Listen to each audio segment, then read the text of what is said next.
CM Revanth Reddy గారు నిన్న సభలో నేను కూడా చూశాను.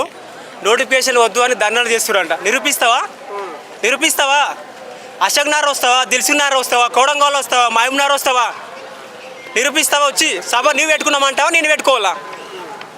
ఏం తమాషాలు చేస్తురా మీరు? అబద్ధాలే మాట్లాడుకుంటావా? ఇంకా 2 సంవత్సరాలు 3 సంవత్సరాలు ఏమైనా చేస్తావా, పని చేస్తావా?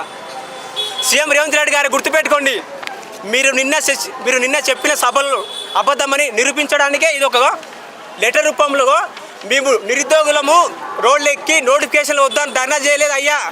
కళ్ళు ఉన్నాయి, చెడిపోయినవే. ఫస్ట్ మీరు హాస్పిటల్కి వెళ్ళండి, మంచి హాస్పిటల్లో చూసుకున్న తర్వాత మాట్లాడండి. నోటిఫికేషన్లు వద్దు అని దేశంలో ఏ రాష్ట్రంలో కూడా ధర్నాలు చేయలేరు. మీరు అబద్ధాలు మాట్లాడి మా ఉద్యమాన్ని నిప్పు కార్చకండి. వేస్తామని చెప్పండి, లేకపోతే ఏమని చెప్పండి.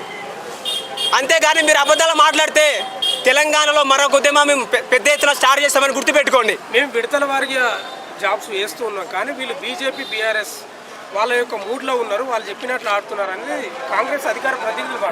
మా ఎంబడి ప్రతిపక్ష పార్టీలు లేవు, ఏ రాజకీయ శక్తులు లేవు.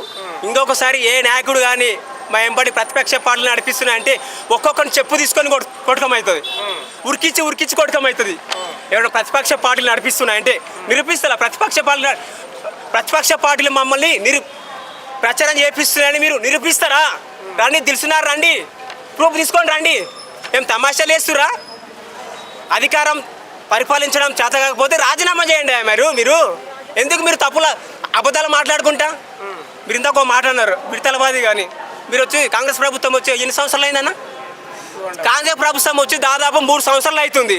ఇప్పుడు 5,000తో నోటిఫికేషన్ ఇచ్చి ఎవరు ముక్కులు పెడతారు మీరు? ఇదే 5,000 నోటిఫికేషన్